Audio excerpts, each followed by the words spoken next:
Greetings, viewers. I am Eric the Car Guy. Thank you for tuning in today. And hey, if it is your birthday, happy birthday. And by the way, this is the ETCG1 channel that we wish people happy birthday on, but please enjoy this electronic cake I've presented for you here. My Acura Vigors, plural. Yes, I have two. I'm one of the fortunate people on the planet to actually have two Acura Vigors, and they both run and they both function. And, you know, they're cool, unique cars that Honda made. The Acura Vigor, I've talked about this in the past, was Honda's attempt to make the ultimate Honda Accord. And actually the Vigor started in 1985 in Japan and eventually wound up here in 1992, I believe. And they ran it for 3 years, 93, 94, or was it 93, 94, 95, and then they turned it into the 2.5 TL, which went away in, I believe, 97.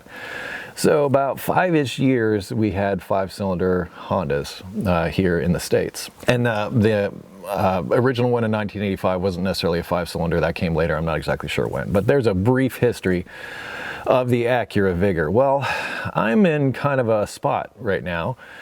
And that spot is, I kind of need the space more than the cars. And I have, as I said, two Acura Vigors. My other one's still sitting out front, and then there's this one here.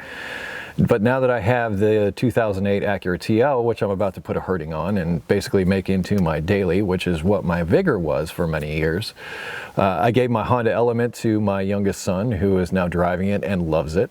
So, you know, I'm sort of been cleaning house. And like I said, since I got that TL, I'm looking at these Acura Vigors, plural, saying to myself, do I actually need these taking up space in the shop and around, you know, here?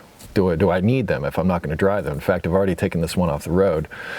So I think I'm going to sell them. I'm going to sell them both. And I don't necessarily want to do that, but, you know, it's kind of taking up space more than anything. I don't need, you know, Acura Vigors just for the sake of having Acura Vigors. I just don't see the point. So I believe I'm going to sell them both. One's a 5-speed, the blue one's a 5-speed, and this one is an automatic. And you're like, do an automatic to manual swap. I'm like, no, they both run. There's no point.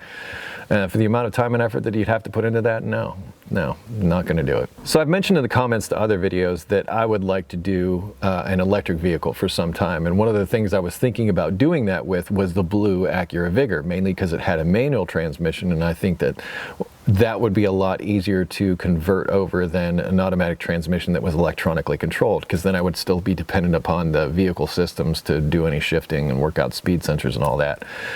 But if it's something that is a manual transmission, I don't have to worry about any of that BS, and I just basically find a way to mate an electric motor up to that transmission and go to town. That's what I thought. But I've since moved past that idea, and I have other ideas for electric or possibly hybrid vehicles in the future that I'm not really ready to talk about now, but I'm always thinking of that stuff. I'm trying to come up with cool things to do with my newfound powers of quote-unquote fabrication and vehicle building. And so I want to push the envelope. I want to test my skills. I want to do more of that kind of thing. And I just think that the resources that I could get from these two Acura Vigors would be a good way to go. So if you have an interest in my Acura Vigors, I'll put my email address down below and you can contact me and we'll work out a price. And they both run, like I said. The blue one doesn't have an exhaust. It's on this red one right now. So there's that to deal with. But as far as the engine and everything, both of them run, both of them drive. Neither one of them are on the street. This red one is the one I drove the most, and the blue one sat on the concrete outside for a long time, not over the grass. So there's a car and a parts car if you are interested, because I think I'm ready. I think I'm ready to make some more space in the shop and make room for bigger and better things. But there I am. I'm selling my Acura Vigors. There you have it. Like I said, email down below if you have an interest. If not, and those of you that are like Acura Vigor fans, great. The 5 of you that are out there, I'm sorry, but I have done lots of videos with this car, and you know, I think it served me well, and I'd like to see it go to a good home, not just somebody who's going to be like, yeah, this would be a great derby car. No, I'd hate to see that. Although cash in hand is cash in hand, and I'm not in control after I sign the title over, so that's that. Anyway, they both have clean titles, by the way. Links in the description to stuff, also other videos that I've done with the Vigor, so we can give it a nice send-off on into the sunset, or into the hands of, hopefully, a very happy new owner. Thank you so much for watching. Be sure to like, comment, and subscribe. Be safe, have fun, stay dirty. I will see you next time, and thank you for watching.